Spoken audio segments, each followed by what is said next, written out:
How to manage emotional burnout if you're in a caretaker role. So, being in a caretaker role can mean being a counselor, a teacher, a mother, a healthcare worker. There are a lot of different ways that a person can be a caretaker. The retired person who is constantly working for the community and for local charities. There's just so many different types of people in the world who are helper types and they're caretaker types. At this time on the planet, those of us who really do feel the suffering of others around us, we feel the feelings of others and are sensitive to energies.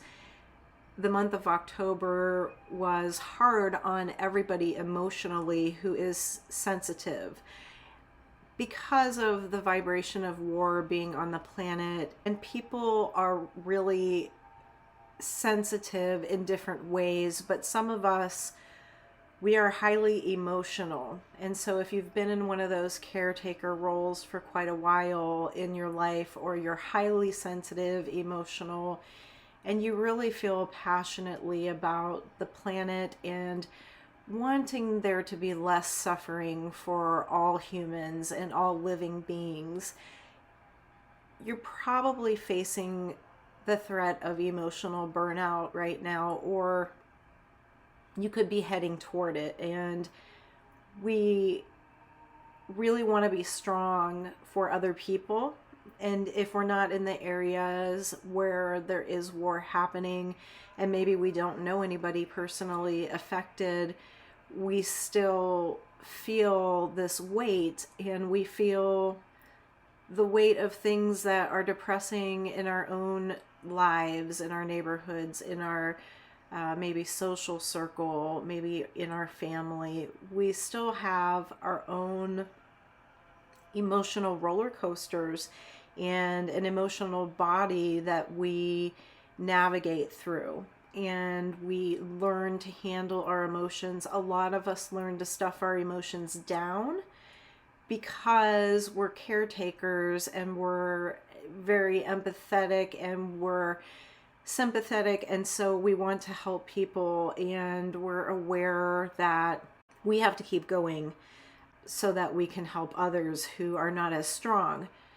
We're being called more to help ourselves slow down and reboot and re-energize from all of the caretaking and the passion, even energetically, that we've been pouring out into the world, our world, whether it's individually there in the household, in our community, or our sentiments for what is going on in other parts of the world where there is so much suffering and needless suffering at the hands of other humans. So this is a sensitive time, and emotionally we have to take care. Just like we always have to take care of our physical body if we want to maintain good health and have a good quality of life, we also have to take care of our emotional body and our mental body.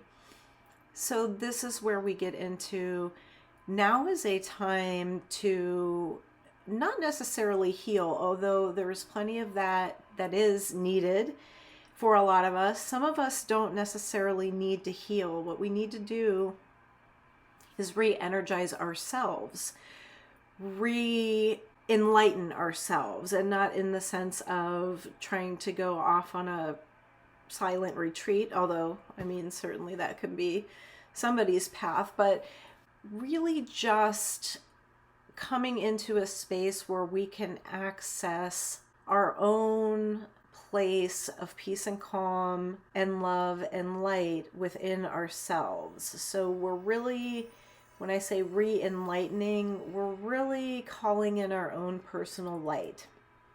That which makes us shine, that which holds love and compassion in it and a space for other people.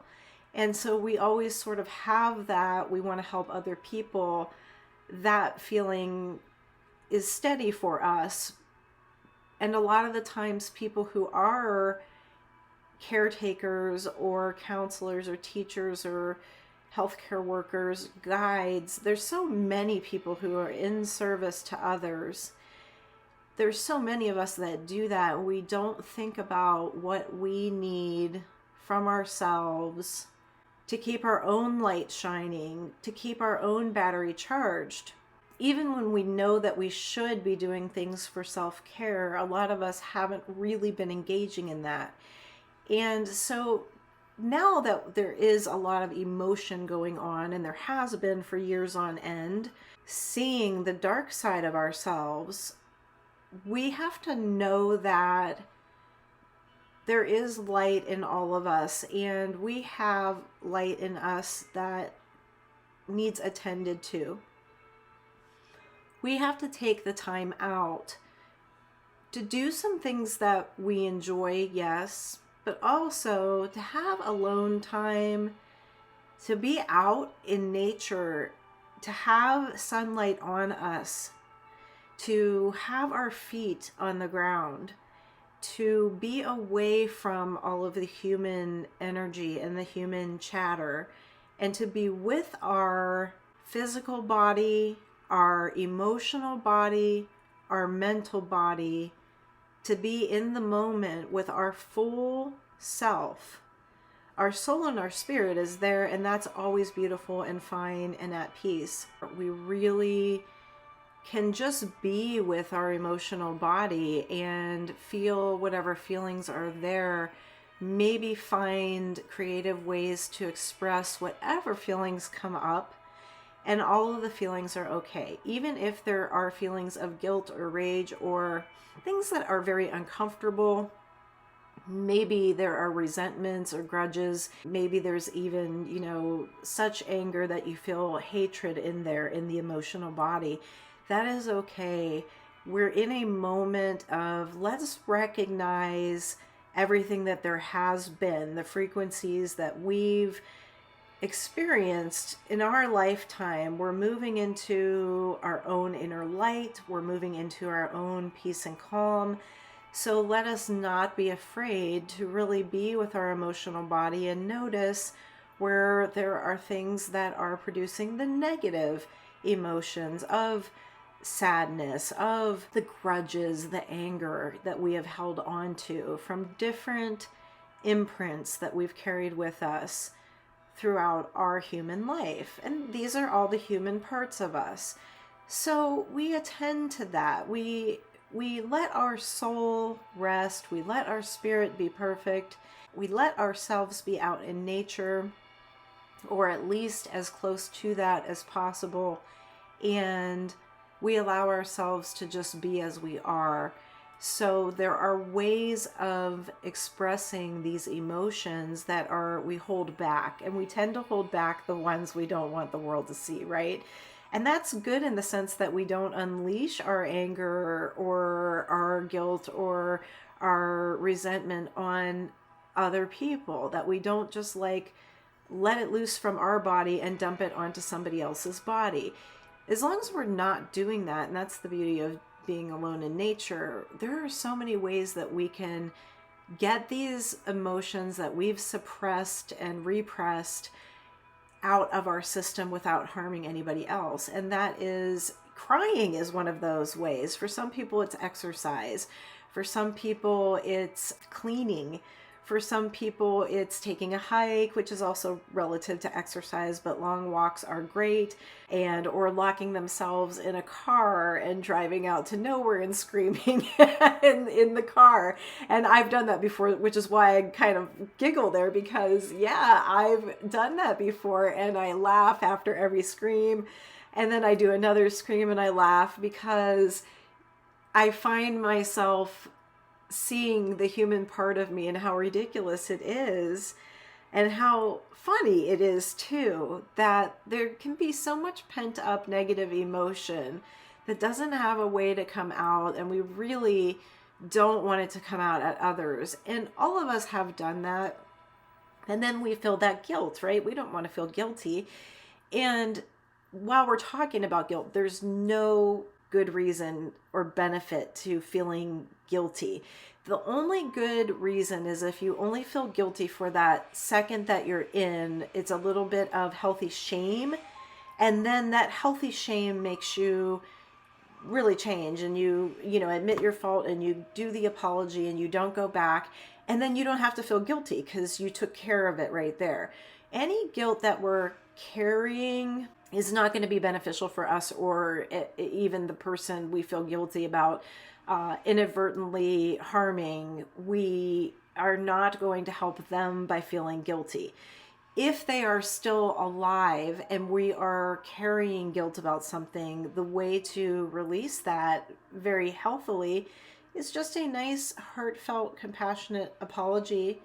And if you don't feel like you can get close to that person, or you don't want to, there is still snail mail. You can write a letter, put it in the mail. You could send a message. There's ways to do an apology. And once you've done that, then you don't have to carry the guilt.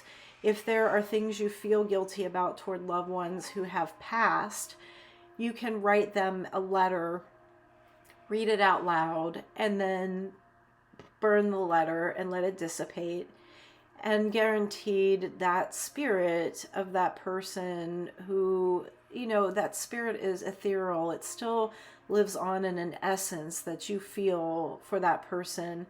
That spirit of that person has instantly forgiven you already, even before you wrote the letter.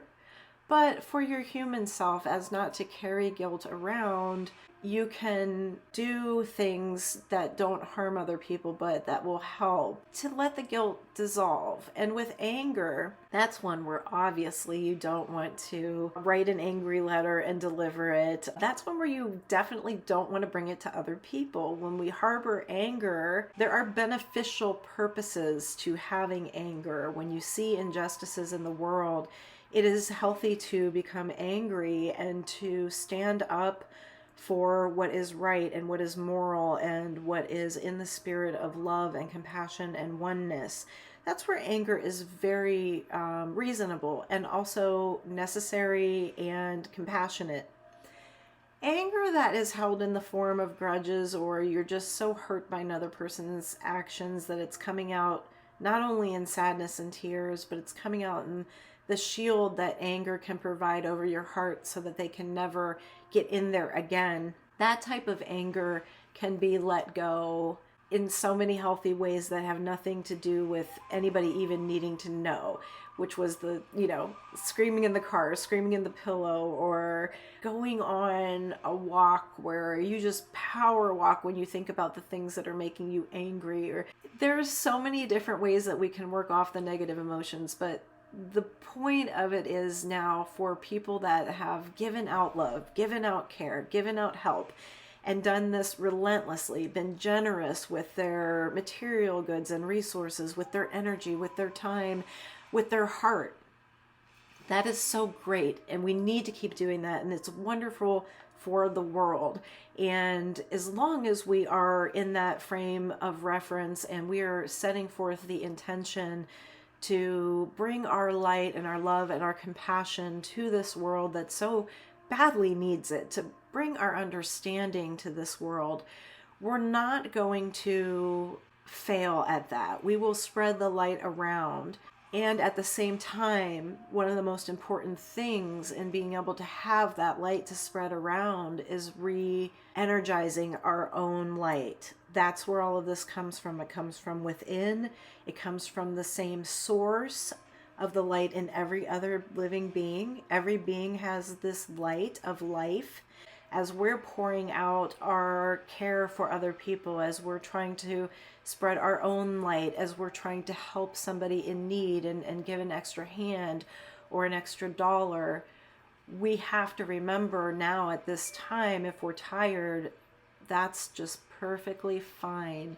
If we need time to rest, if we have to say no for a month or two to obligations that we can no longer keep because we have to give ourselves that time to reboot and re-energize. And, you know, maybe some of us are healing on a physical level. Maybe some of us are healing on an emotional level.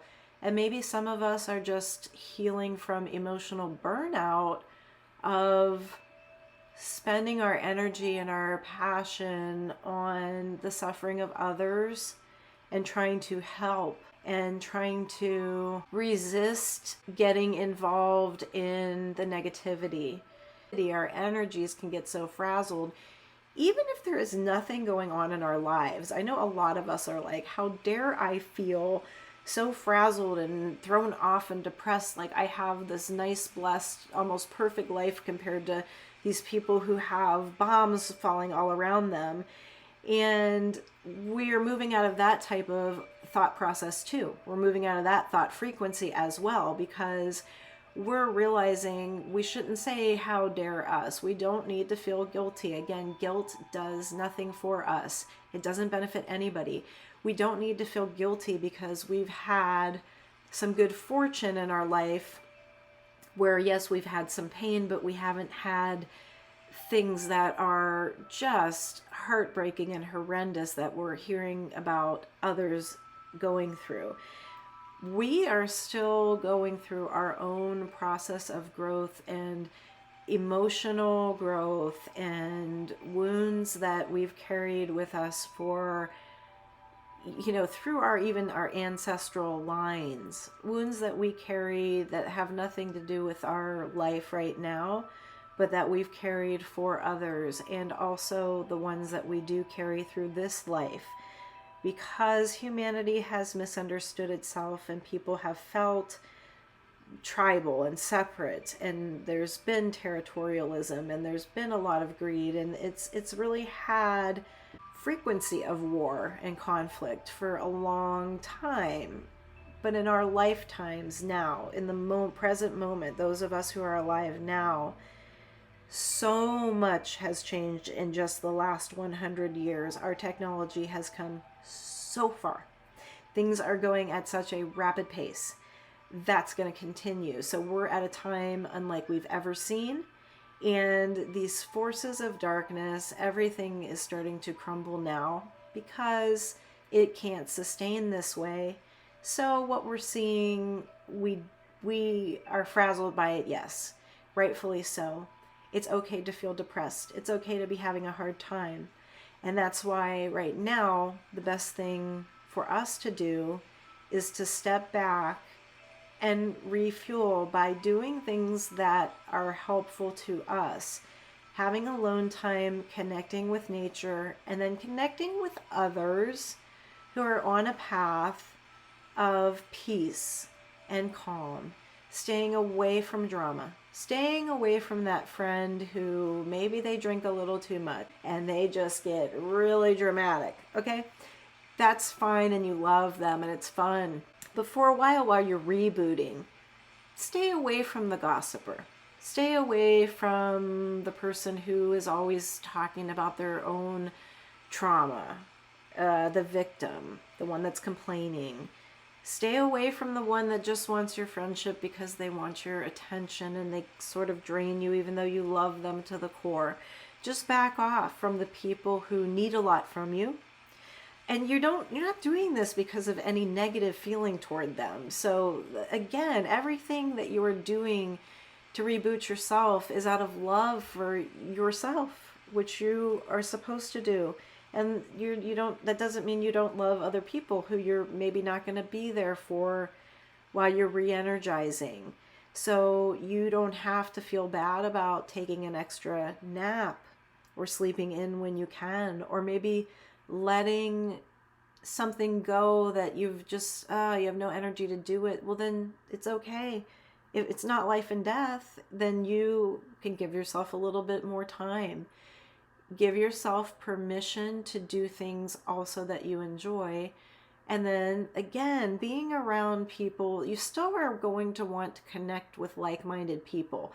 But for this time, for the time that you're rebooting, putting yourself around people or even the entertainment that you watch, if you just do want to be alone, You're turning off the stuff that's news or propaganda or depressing. Maybe this time you don't watch the murder mysteries and the cold cases. Maybe this time you put on just a light, mindless comedy, or you're just taking time away from the heaviness of emotion. But if you can get yourself to reach out and be a little bit social, connect with some people who also are sensitive types, who aren't going to gossip or bring a lot of drama into your world, who don't exaggerate everything. Just people who you can have like maybe a nice little lunch with, or you really like what they bring into your world and enjoy people on that level. And then just kind of maybe keep a distance at the moment from the ones who are what I call like a bit draining. And mostly one of the things that is really going to help is reminding yourself that you love yourself, like giving yourself love. It's kind of standing on the side of yourself with the awareness of yourself, understanding that your awareness, your soul, your spirit is you, and you're aware of that human self. So you're aware of the thoughts, you're aware of the words, you're aware of your body. In your regular life and routine, some of the things that do work for you, but for some extra emotional support to avoid or to help heal emotional burnout, really some of these tips are more geared toward that part, which is really important and just really about extending love and compassion to ourselves and not judging ourselves. So those are, some of the most important points: love and compassion to ourselves and no judgment to ourselves.